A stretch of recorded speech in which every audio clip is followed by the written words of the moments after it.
pro tip.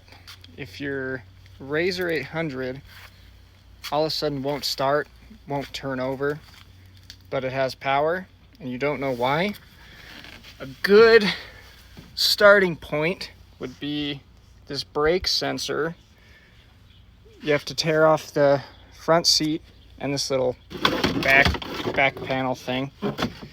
Get under here, there's this little sensor, and if you pull it back, you can see those two nipples. Yeah, that was dirty and